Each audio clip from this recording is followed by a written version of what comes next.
বর্তমান কমিশন যদি মনে করে কেউ নির্দোষ, তাদেরকে আবার আটক করে নিয়ে যাক, ফাঁসি দেক, আমাদের কোনো সমস্যা নেই। কিন্তু হাসিনার মামলাতে যারা আছে তাদের সবাইকে মুক্তি দিতে হবে। কারণ এই ১৬ বছরে তাদের উপরে যে নির্যাতন করা হয়েছে, এই মানুষগুলোর জীবনের স্বর্ণযুগ যে সময়টাকে মনে করা হয়, সেই সময়টা তাদের জীবন থেকে কেড়ে নেওয়া হয়েছে। আমরা আমাদের সাথে যারা উপস্থিত আছেন তাদের মধ্যে প্রায় ৩ জন আছেন যারা বন্দী ছিলেন। তাদের যে কষ্টের জীবন, সেই জীবনের কথা শুনবো। আমরা প্রথমেই সিরাজুল ইসলাম ভাইয়ের কাছে যাই। বছর জেলে ছিলাম। আপনি একজন মানুষ, আমি জানি না কি বলে আপনাকে আমি সম্মান করবো বা জানাবো যে আপনি আমাদের কথা বলেছেন। 15 বছরে তো কেউ আমাদের কথা বলেনি, এবং এই 15 বছর আমরা জেলে ছিলাম। এবং মাঝে মাঝে ওই শুক্রবারে আমাদের একটা ফোন কল ছিল, সেখানে এসে খোঁজ নিতাম যে আমাদের ইলিয়াস স্যার কি আমাদের ব্যাপারে কোনো কথা বলছে, তখন জানতে পারতাম। এছাড়া তার কোনো ওয়ে ছিল না। আমি দেখি নাই, জানি না কি সাক্ষী দেবো। তখন আমাকে 3 দিন সময় দেওয়া হলো, যে তোমাকে 3 দিন সময় দেওয়া হলো, তুমি 3 দিনের ভিতরে তুমি সিদ্ধান্ত নাও, নাহলে কিন্তু আমাদের করার কিছু থাকবে না, জেলে পাঠাতে হবে। তখন এর ভিতরে আমার মা খুব অসুস্থ ছিল। মা চোখে দেখতেন না, উনি এবার হার্টের রোগী ছিলেন। শনিবারে সারাদিন আমাদেরকে ডান্ডা বিড়ি লাগাইতো। শনিবারে সারা রাত্র আমরা ডান্ডা বিড়ি লাগাই থাকতাম। সকালে আমাদেরকে দরজা খুলে দেওয়া হইতো, আমরা কোর্টে যেতাম। কোর্ট থেকে আইসে যে ডান্ডা বিড়ি খুলবে, খুলে আবার লাগাবে, পরের দিন আবার কোর্টে যাবো, এই সময় থাকতো না। ফলে শনিবার থেকে একবারে বৃহস্পতিবার পর্যন্ত আমাদের এই ডান্ডা বিড়ি পড়ে। কয়েকদিন আগে আমরা দেখেছিলাম যে কয়েকজন বিডিআর সদস্যকে মুক্তি দেওয়া হয়েছে। যদিও এই মুক্তি নিয়ে চলছে নানা নাটক চলছিল, তারপরেও মুক্তি দিয়েছেন কয়েকজন সাংবাদিক এবং কয়েকজন মানুষের কারণে। তার মধ্যে অন্যতম হচ্ছেন সাংবাদিক ইলিয়াস। সাংবাদিক ইলিয়াস এই বিডিআর জওয়ানদের মুক্তির জন্য কাজ করেছেন, তিনি সরকারকে চ্যালেঞ্জ করে দিয়েছেন, তারপরে তাদেরকে মুক্তি দিয়েছে। অবশেষে তারা মুক্তি পেয়ে সাংবাদিক ইলিয়াসের চ্যানেলে গিয়েছেন কয়েকজন।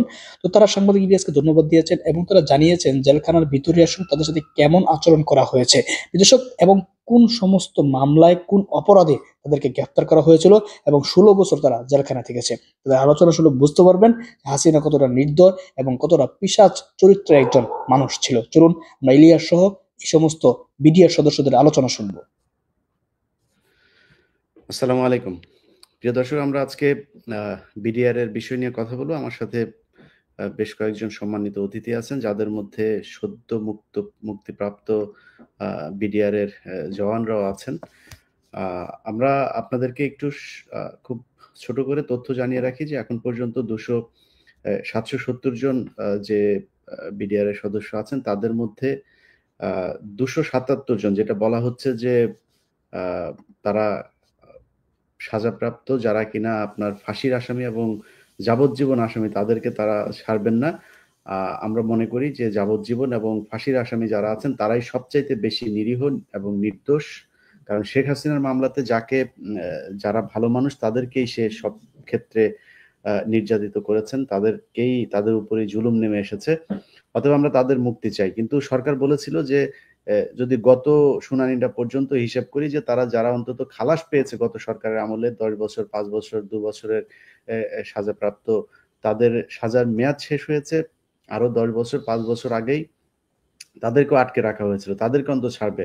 সেই মানুষগুলোকেও গত শুনানিতে ছাড়া হয়নি। গত যে শুনানিটা হয়েছিল সেখান থেকে 178 জনকে বের করা হয়েছে, আরো প্রায় 99 জন এখনো জেলখানায় আছেন। সেই সংখ্যাটা থেকেও আমরা আশা করব, সরকারের কাছে প্রত্যাশা করব যে পরবর্তী যে শুনানি আছে, আর মাত্র 1 সপ্তাহ বাকি আছে, এর মধ্যে তাদের সবাইকে মুক্তি দিতে হবে।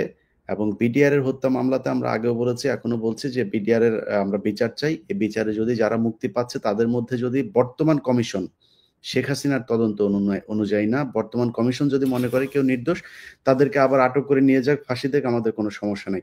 কিন্তু হাসিনার মামলাতে যারা আছে তাদের সবাইকে মুক্তি দিতে হবে। কারণ এই 16 বছরে তাদের উপরে যে নির্যাতন করা হয়েছে, এই মানুষগুলোর জীবনের স্বর্ণযুগ যে সময়টাকে মনে করা হয়, সেই সময়টা তাদের জীবন থেকে কেড়ে নেওয়া হয়েছে। আমরা আমাদের সাথে যারা উপস্থিত আছেন তাদের মধ্যে প্রায় 3 জন আছেন যারা বন্দী ছিলেন। তাদের যে কষ্টের জীবন, সেই জীবনের কথা শুনবো। আমরা প্রথমেই সিরাজুল ইসলাম ভাইয়ের কাছে যাই।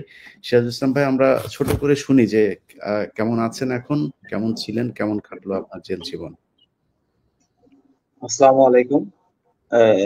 আমি প্রথমেই আমাদের যারা গত ছাত্র আন্দোলনে যারা আত্মবলিদান করছে তাদেরকে আমি শ্রদ্ধা করে স্মরণ করছি এবং তাদের যারা মারা গেছে তাদের রুহের মাগফিরাত কামনা করছি। এবং আমাদের যারা স্বাধীনতা সেনা কর্মকর্তা যারা মারা গেছেন তাদের রুহের মাগফিরাত কামনা করছি। আর প্রথমে একটু কথা না বললে হয় না যে আমি এই 15 বছর জেলে ছিলাম। আপনি একজন মানুষ, আমি জানি না কি বলে আপনাকে আমি মানে সম্মান করবো বা জানাবো যে আপনি আমাদের কথা বলেছেন। 15 বছরে তো কেউ আমাদের কথা বলেনি। এবং এই 15 বছর আমরা জেলে ছিলাম এবং মাঝে মাঝে ওই শুক্রবারে আমাদের একটা ফোন কল ছিল, সেখানে এসে মানে খোঁজ নিতাম যে আমাদের ইলিয়াস স্যার কি আমাদের ব্যাপারে কোনো কথা বলছে, তখন জানতে পারতাম। এছাড়া তার কোনো ওয়ে ছিল না। তো আমি আপনাকে অসংখ্য ধন্যবাদ জানাচ্ছি এবং পৃথিবীর ইতিহাস মানে বিরল, আপনি প্রথম যে আমাদেরকে নিয়ে প্রথম কথা বললেন।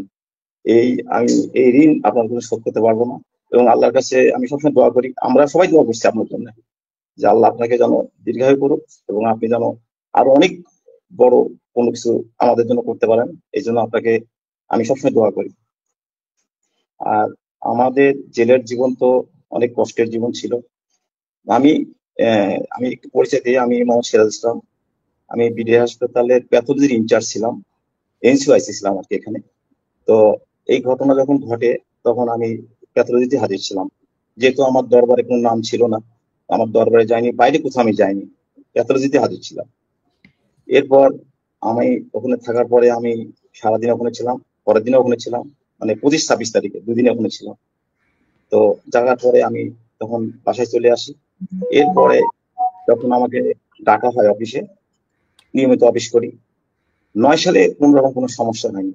10 সালে যখন আসলাম, সে ফেব্রুয়ারি মাসে সম্ভবত ফেব্রুয়ারি মাস, আমাকে বলা হলো সাক্ষী দিতে হবে। তো যেহেতু আমি দেখিনি, জানিনি, তাহলে আমি দেখি নাই, জানিনি, কি সাক্ষী দেবো? তখন আমাকে 3 দিন সময় দেওয়া হলো, যে তোমাকে 3 দিন সময় দেওয়া হলো, তুমি 3 দিনের ভিতরে তুমি সিদ্ধান্ত নাও, নাহলে কিন্তু আমাদের করার কিছু থাকবে না, জেলে পাঠাতে হবে।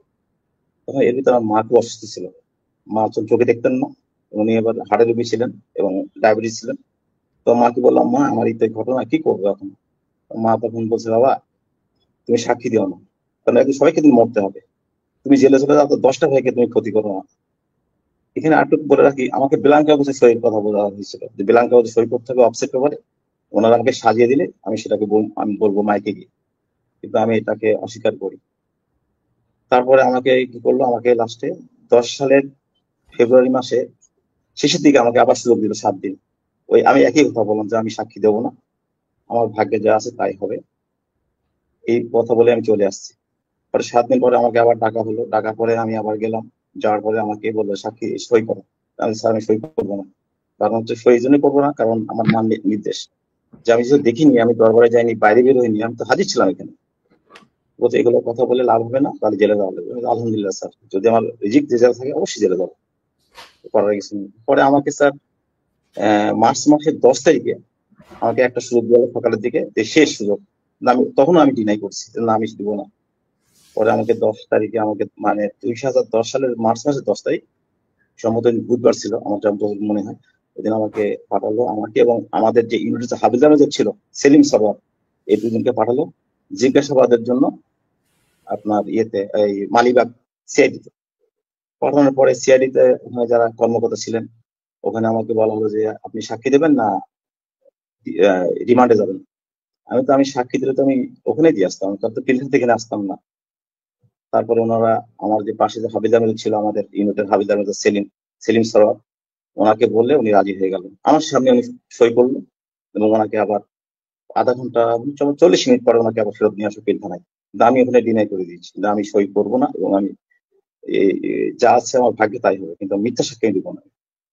তারপরে আমাকে সেগুলো রিমান্ডে নেওয়া হলো, 9 দিন রিমান্ড খাটলাম, তারপরে জেলা হাজতে পাঠানো হলো। তারপরে তো অমানবিক কষ্ট করলাম, কষ্ট করে তো 2000 আপনার ইয়েতে 2010 সালে যখন জেলে গেলাম, তখন আমাকে পাঠিয়ে দিল মুন্সিগঞ্জে গেলাম, কাশিমপুরে গেলাম, এবার জেলে জেলে ঘোরালো, বেশ অনেকদিন ঘোরালো। আমরা জেলের ভেতরের খবরটা বরং ফারুক ভাইয়ের কাছ থেকে শুনি। সিরাজুল ভাই, আপনার বিস্তারিত ইনশাল্লাহ আমরা শুনবো। আপনাদের এই করুণ ইতিহাস, আমার মনে হয় বাংলাদেশে এটা নিয়ে যদি সিনেমা তৈরি করা হয় অন্তত ৩-৪ হাজার সিনেমা বানানো যাবে, আমি আপনাদের পরিবারগুলোর সাথে মিশে যতটুকু দেখলাম। ফারুজ ভাই, আমাদের আপনার কাছে মূল গুরুত্বপূর্ণ বক্তব্য সেটা হচ্ছে আপনি আপনি আমাদেরকে একটু জানাবেন যে মানে আজ থেকে প্রায় আগস্টের পরে যদি হিসাব করি প্রায় ৭-৮ মাস সময় পার হলো এই কথিত যে বিপ্লবী ফারুকী সরকার, এই যে সরকারের আপনার মানে সময় হয় নাই। গত সপ্তাহে ওরা যেটা বলেছিল যে যারা অন্তত খালাসপ্রাপ্ত তাদেরকে ছাড়া হবে, ছাড়তে হবে সবাইকে, আমাদের দাবি এটা, এবং ইনশাল্লাহ এটা মানতেই হবে, কারণ শেখ হাসিনার এই বিচার আমরা মানি না। কিন্তু যাদেরকে ছাড়ার কথা বলা হলো, প্রথমে বলল তাদের পিপি নিয়োগ হয় নাই, পিপি নিয়োগ দেওয়ার পরে পিপি রায় পড়ার সময় পায় নাই, নানানভাবে তালবাহানা করে এরপরে সবশেষ আপনার আলিয়া মাদ্রাসার এখানকার যেই অস্থায়ী যে বিচারালয় ছিল সেটাকেও আপনার পুড়িয়ে দেওয়া হলো, সেটা নিয়ে আরেকটু সময় কাটানো হলো। সব শেষ তাদের হাতে তো এই গত সপ্তাহে, অর্থাৎ এই সব শেষ যারা বের হলো সেখানেও তো তাদের সুযোগ ছিল। মানে এই অন্তত এই 177 জন বের হতে সমস্যাটা কি ছিল ভাই? মানে 278 জন।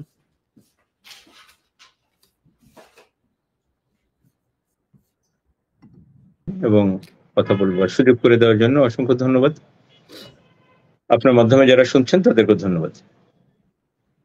আমি ইলিয়াস আপনার কথাটা বলার আগে একটু মানে এই বিষয়টা নিয়ে কাজ করার কারণে দুঃখবোধ থেকে যেটা বলছি, সিরাজ ভাইকে শুনছিলাম জেলখানায়, আমি জানি না ওনার সাথে আমার দেখা হয়েছিল কিনা, 2015 এবং 2020-এ দুবার, আমার সব মিলে প্রায় 8 মাস। সৌভাগ্যই বলি এই সরকারের অধীনে যারা জেল খেটেছেন অন্তত তারা একটা জিনিস নিশ্চিত যে তারা অন্যায় করেননি বলে, মাথা নত করেননি বলে তাদেরকে জেলে যেতে হয়েছে। তা আমার সৌভাগ্য হয়েছিল 2015 এবং 2018-20-এ দুবার জেলে যাওয়ার। আমি যেটা বলছিলাম সেটা হচ্ছে যে একটি কথা আমরা শুরু থেকে বারবার বলছিলাম, এই সরকার পতিত সরকারের পরে এই সরকার যখন আসলো, আমরা সেখানে বলছিলাম যে যেহেতু হাইকোর্টে একটি রিট করা হইল এবং ব্যাপক শুনানির পরে মহামান্য হাইকোর্ট এই বিষয়টা আস্থায় আনলেন, বিশ্বাসে আনলেন যে ওখানে একটি একপেশে তদন্ত হয়েছে, একটি একপেশে মন গড়া একটি আদিষ্ট হয়ে তারা যে চার্জশিটটা দাখিল করলেন, সেই চার্জশিটের ভিত্তিতে ভুয়া সাক্ষী দিয়ে একটি জুডিশিয়াল জাজমেন্ট দেওয়া হলো, আসলে এর মাধ্যমে কিছু লোককে হত্যা করা হলো। আমরা বলছিলাম যেহেতু এটা হাইকোর্ট বিশ্বাস করলেন যে একটি ভুল তদন্ত হয়েছে এবং এর ভিত্তিতে বাংলাদেশের বর্তমান অন্তর্বর্তীকালীন এই জনপ্রতিনিধি সরকার তারা একটি তদন্ত কমিশন করলেন। তাদের এই তদন্ত কমিশন করার মাধ্যমে এটা প্রমাণ হইল যে তদন্ত সঠিক হয়নি বলে নতুন করে তদন্তের প্রয়োজনীয়তা আছে এবং ওনারা সেই তদন্ত কমিশন করে দিলেন। সঙ্গত কারণেই আমাদের প্রশ্ন ছিল, যেহেতু নতুন করে তদন্ত হচ্ছে, এই তদন্তের মাধ্যমে পুরনো তদন্তটি ভুল প্রমাণিত এবং ওই তদন্তের উপর ভিত্তি করে যত রায় হয়েছে, আদেশ হয়েছে, সবই ভুল।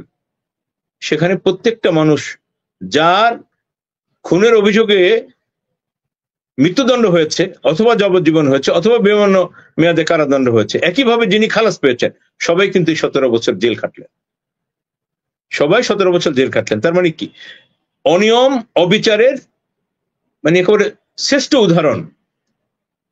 যার ফাঁসি হয়েছে সে জেলে আছে, হ্যাঁ, তারটা হাইকোর্টে কনফার্মেশনের বিষয় আছে, অ্যাপিলেট ডিভিশনে অ্যাফার্ম হওয়ার বিষয় আছে, কিন্তু যিনি খালাস পেলেন, এবং আপনি শুনে অবাক হবেন, আমাদের যখন হত্যা মামলার চার্জশিট দেওয়া হয় তখন সেখানে একটি কথা বলা ছিল যে এই মামলার সাথে বিস্ফোরক মামলার একটি চার্জশিট হবে, সেখানে 30 জনকে অভিযুক্ত করা হয়েছে, একদম 30 শব্দটি লেখা আছে, 30 শব্দটি লেখা আছে যে এই 30 জনের ব্যাপারে অভিযোগ দেওয়া হবে যারা বিস্ফোরক ফুটিয়েছিলেন বা বিস্ফোরকের অভিযোগে তারা অভিযুক্ত।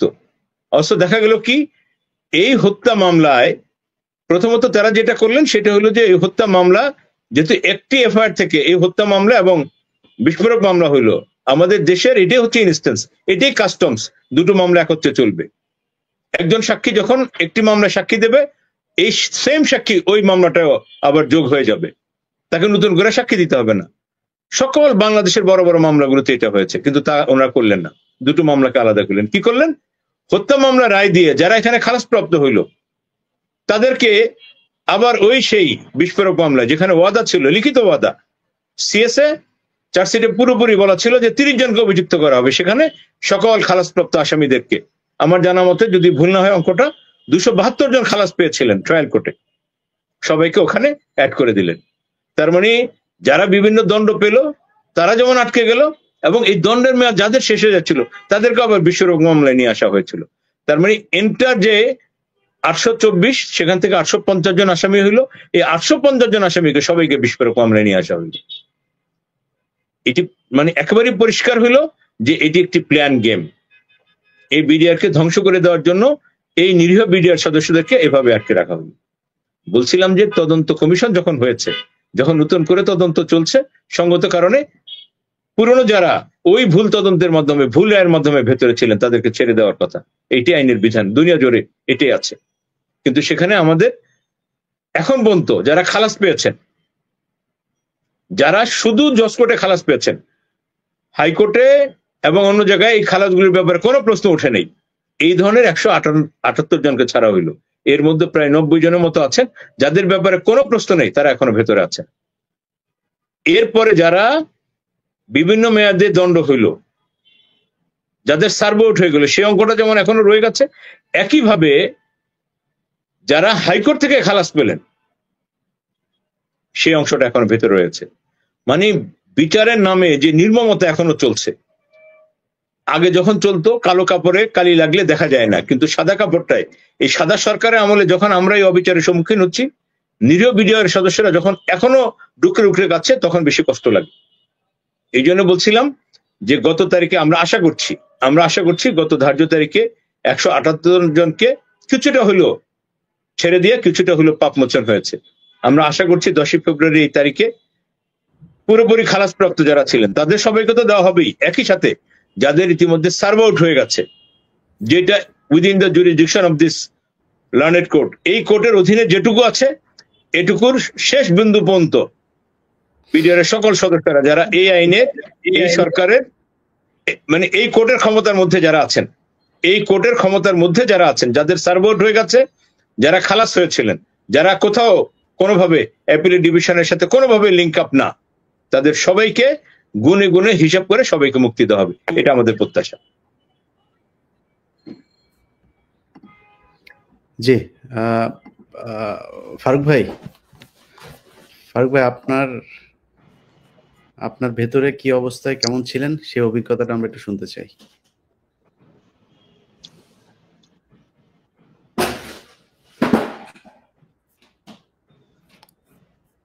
জি, আসসালামু আলাইকুম। আজকের এই প্রোগ্রামে আমাকে সুযোগ দেওয়ার জন্য সর্বপ্রথম আল্লাহ সুবহানাহু ওয়া তাআলার শুকরিয়া আদায় করছি। অতঃপর আমাদের প্রিয় এবং সাহসী সাংবাদিক ইলিয়াস ভাই, আপনার প্রতি কৃতজ্ঞতা প্রকাশ করছি। আমাদের জেলখানার জীবন বলতে, প্রাথমিক পর্যায়ে যখন আমরা জেলখানায় গেলাম, আমাদের জেল কোড অনুযায়ী বন্দীদের সকালে ছেড়ে দেওয়া হয়, আবার সন্ধ্যার একটু আগে আবার মানে নিজ নিজ ভবনে আটকে দেওয়া হয় গণনার পর। কিন্তু দুর্ভাগ্যজনকভাবে আমাদের প্রতি সেন্সর আরোপ করা হয় এইভাবে যে আমরা কোনো মুভমেন্ট করতে পারবো না, 24 আওয়ার্স আমাদেরকে লক করে রাখা হবে। তো যথারীতি আমরা ওখানে 24 ঘন্টা, একটা রুমের মধ্যে 24 ঘন্টা 200 থেকে 250, কোনো রুমে রুম অনুযায়ী সবাইকে বন্দি রাখা হয়। আমাদের সবচেয়ে বড় যে প্রবলেম হয়, মানুষের পানির যে সমস্যা, মানুষ অজু করবে, নামাজ পড়বে, গোসল করবে, আমরা সৈনিক মানুষ, আমরা প্রতিদিন গোসল করা, অজু করা, পরিষ্কার পরিচ্ছন্ন থাকা, এটা ছিল আমাদের নিয়মিত রুটিনের একটা অংশ। কিন্তু আমরা জেলখানায় গিয়ে আমরা প্রাথমিক পর্যায়ে, আমি কারা কর্তৃপক্ষের প্রতি সম্মান রেখেই বলছি যে ওনারা হয়তো প্রাথমিক দিকে ওই রকম ব্যবস্থা করতে পারেননি, কিংবা কেন করেননি আমরা জানি না। ওই পর্যায়টা আমরা 24 ঘন্টা লক আপ ছিলাম, এবং আমরা গোসল করতাম না, কারণ গোসলের পানিটা ওইভাবে আমরা পেতাম না, হয়তো 5 লিটার। এমন হয়েছে যে আমার গোসলের পানিটা যখন আমার শরীর নিংড়ে নিচে পড়ছে, আর একজন বাটি দিয়ে সেই পানিটা সংগ্রহ করছে এবং সেই পানি দিয়ে সে আবার তার প্রয়োজন ছাড়ছে। কাপড় কাচার পানি, আমি যখন কাপড় খাচ্ছি সেই কাপড় কাচার পানিটা আমি যখন ফেলে দিতে চাচ্ছি, আরেকজন বলছে যে ফারুক ভাই পানিটা ফেলেন না, আমি ওইখানে একটু কাপড়টা ওয়াশ করব। এরকম একটা পানির সমস্যা ছিল। এরপরে যে সমস্যাটি ছিল, আমাদের কোর্টটা যখন শুরু হয়ে গেল, এই কোর্ট চলতো আপনার রবিবার থেকে বৃহস্পতিবার পর্যন্ত। আমরা প্রায় 8 শতাধিক আসামি, এই যে ডান্ডা বেরি, প্রত্যেককে ডান্ডা বেরি লাগানো হতো। এই ডান্ডা বেরি 800 লোকের ডান্ডা বেরি লাগাইতে 3-4 ঘন্টা সময়ের দরকার, কিংবা আরো বেশি সময়ের দরকার। ফলে রবিবারে কোর্ট হইলে শনিবারে বিকালে, শনিবারে সারাদিন আমাদেরকে ডান্ডা বেরি লাগাইতো, শনিবারে সারা রাত্র আমরা ডান্ডা বেরি লাগাই থাকতাম। সকালে আমাদেরকে দরজা খুলে দেওয়া হইতো, আমরা কোর্টে যেতাম। কোর্ট থেকে আইসে যে ডান্ডা বেরি খুলবে, খুলে আবার লাগাবে, পরের দিন আবার কোর্টে যাবো, এই সময় থাকতো না। ফলে শনিবার থেকে একবারে বৃহস্পতিবার পর্যন্ত আমাদের এই ডান্ডা বেরি পড়ে। আপনি হয়তো দেখতে পারবেন না ইলিয়াস ভাই, আমাদের ওই সময় অনেকের বয়স ছিল 60-এর উপরে। একটা ডান্ডা বেরি টেনে নেওয়া তাদের জন্য যে কত কষ্টকর ছিল। অনেকেই অসুস্থ ছিল, রিমান্ডের কারণে অনেকে শারীরিকভাবে দুর্বল ছিল। ফলে আমরা খুবই মানবেতর একটা জীবনযাপন করছি। কিন্তু আলহামদুলিল্লাহ পরবর্তীতে যখন কারা কর্তৃপক্ষ বিষয়টি বুঝতে পারলেন যে না, এরা হয়তো যেইভাবে ওনাদেরকে এত কষ্ট দেওয়া হচ্ছে, এরকম কোনো অপরাধের জন্য হয়তো ওনারা সম্পৃক্ত না, কিংবা এটা যখন জনমানুষের মধ্যে আমাদেরকে আটকে রাখার বিষয়টা, আমাদেরকে গণহারে বিচারের বিষয়টা যখন তারা কিছুটা অনুধাবন করলেন, তখন আমাদের প্রতি কিছুটা সদয় হলেন এবং আমাদের দরজাগুলো খুলে দিলেন এবং আমাদের সাথে কিছুটা স্বাভাবিক আচরণ করা শুরু করলেন। আর মোটা দাগে যদি আমি বলি, সত্যিকার অর্থেই কারা কর্তৃপক্ষ আমাদের সাথে যে মানবিক আচরণ করেছে পরবর্তীতে, এইটা আমরা কখনোই বলতে পারবো না। ওনারা আমাদেরকে জেল কোড অনুযায়ী সুযোগ সুবিধা দেওয়ার ক্ষেত্রে আমাদের ক্ষেত্রে একটু বেশিই দিয়েছে, এটা আমরা অস্বীকার করতে পারবো না কোনোভাবেই। এই জন্য কারা কর্তৃপক্ষ যারা ছিলেন সকলের প্রতি কৃতজ্ঞতা প্রকাশ করছি। আরেকটা বিষয়, যে আমাদের মধ্যে যে সমস্ত অসুস্থ যারা ছিলেন, যারা একটু বয়স্ক ছিলেন, তাদের ক্ষেত্রে চিকিৎসার যে প্রবলেমটা, চিকিৎসার অভাবে অনেকেই ক্ষতিগ্রস্ত হয়েছেন। কারণ কারাগারের ভিতরে যে হসপিটাল রয়েছে, এই হসপিটালে কোনো বিশেষজ্ঞ ডাক্তার নেই। একজন ডাক্তার থাকলেও উনি যখন ডিউটিতে আসেন, হয়তো ওনার নির্দিষ্ট টাইম পরে উনি চলে যান। আপনি আশ্চর্য হবেন শুনলে, কারাগারের ভিতরে প্রেসক্রিপশন লেখে একজন বন্দী, একজন ফার্মাসিস্ট।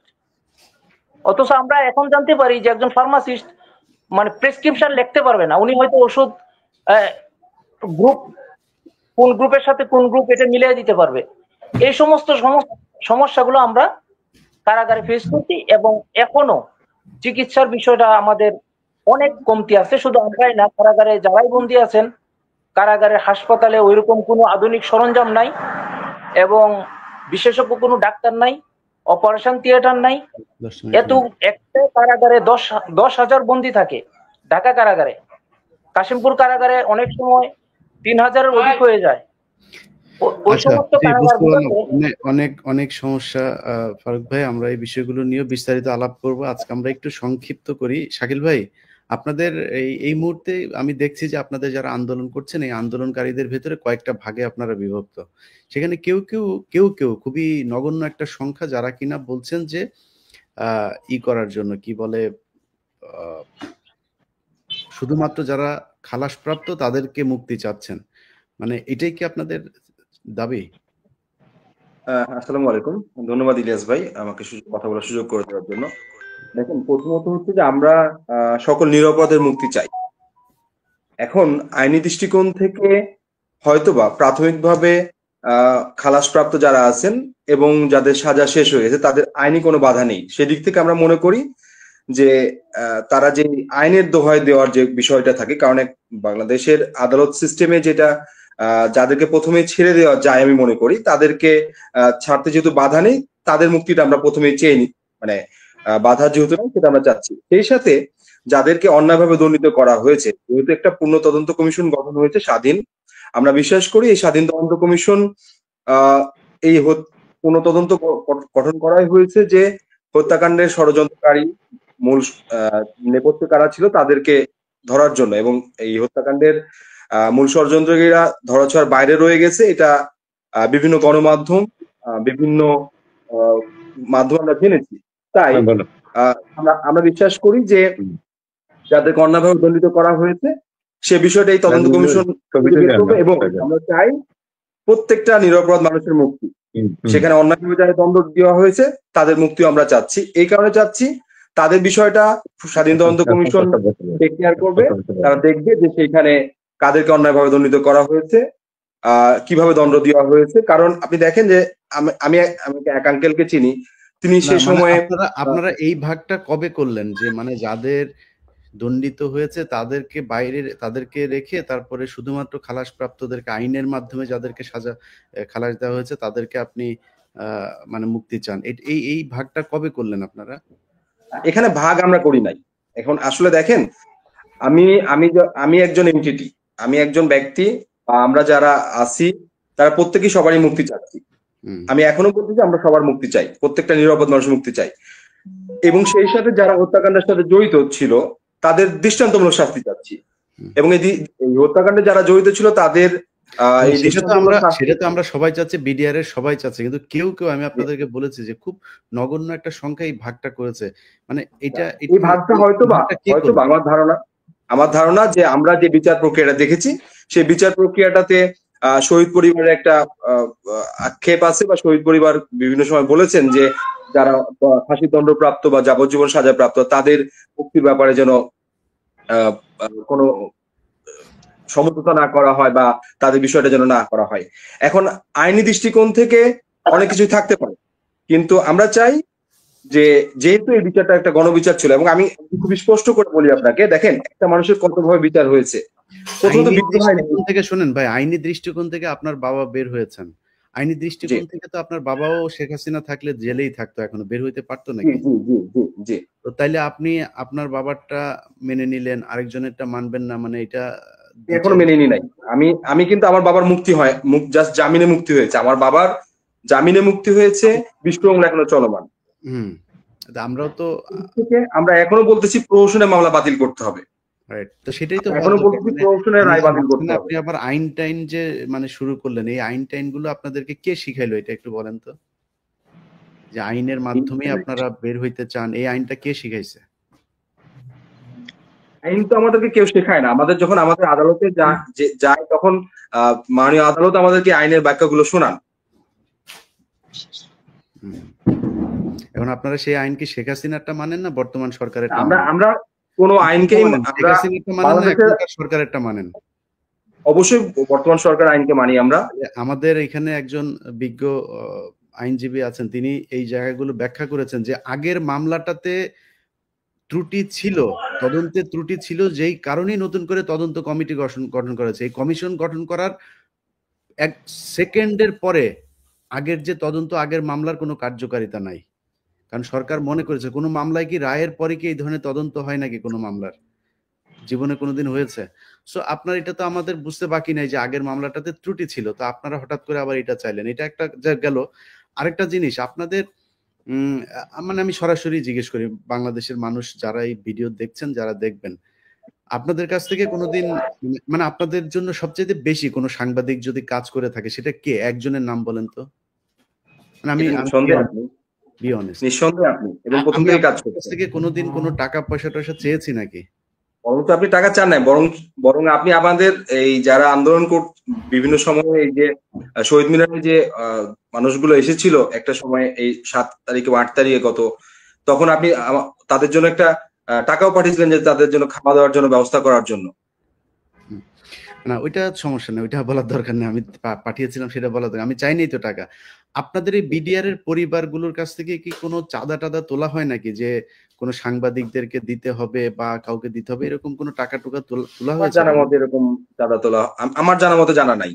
এখন যদি এখানে কেউ তুলে থাকে বা সেটা আমার জানা নেই। আমার জানা মতে আমি এটা আরো যারা বিডিআর এর যেসব সংগঠনগুলো আপনারা এখানে কাজ করছেন, আপনাদের সবার কাছে অনুরোধ থাকলো, যদি এইভাবে কোনো টাকা পয়সা উঠানোর কোনো ব্যাপার হয়ে থাকে, প্লিজ এটা আমাকে একটু জানাবেন যে কোন সাংবাদিক টাকা চেয়েছে বিডিআর এর পরিবারের কাছে। কারণ বিডিআর এর পরিবাররা গত 16 বছরে এই যে ফারুক ভাই যে কথাগুলো বললো, উনি হয়তো খুব অবলীলায় এই কথাগুলো বললেন, উনি ফিল করছিলেন হয়তো কিছুটা, আমরা হয়তো মনে করছিলাম ডান্ডা বেরি পরিয়ে তারপরে মানে শুক্রবার শনিবার থেকে ডান্ডা বেরি পরিয়ে তারপরে সেই বৃহস্পতিবার পর্যন্ত আবার এটা পরিয়ে রাখা, ভেতরে এত অমানবিক। তার উপরে আমি ইয়ে ভাইকে অ্যাড করার জন্য খুব চেষ্টা করছিলাম, ওতার ভাইকে, আমি ওনার কাছ থেকে যে চিকিৎসার নামে যেই মানে অবিচার করা হয়েছে এই বিডিআর এর সদস্যদের উপরে, সেখানে প্রায় আমার মনে হয় কতজন শাকিল ভাই মারা গিয়েছে, কতজন এই জেলখানায় থাকা অবস্থায়? 57 জনের অধিক। 57 জনের অধিক মারা গিয়েছে, ঘটনার পর পর মারা গিয়েছে। আজিজ ভাই, অ্যাডভোকেট আজিজ ভাই বলছেন আরো বেশি। যাই হোক, আজিজ ভাই কতজন মারা গিয়েছে? ভাই রিমান্ডে মারা গেছে 47 জন, আর পরবর্তীতে মারা গেছে প্রায় 61 জনের মতো। আচ্ছা, আজিজ ভাই হচ্ছে আমাদের বিডিআর এর। আজিজ ভাই আপনার পরিচয়টা দেন। ভাই আমি হচ্ছি জেলে নির্যাতিত ডিআইডি আব্দুর রহিম সাহেবের ছেলে, যাকে সন্দেহবশত শুধুমাত্র রাজসাক্ষী না হওয়ার জন্য ফ্যাসিস্ট সরকার মেরে ফেলে।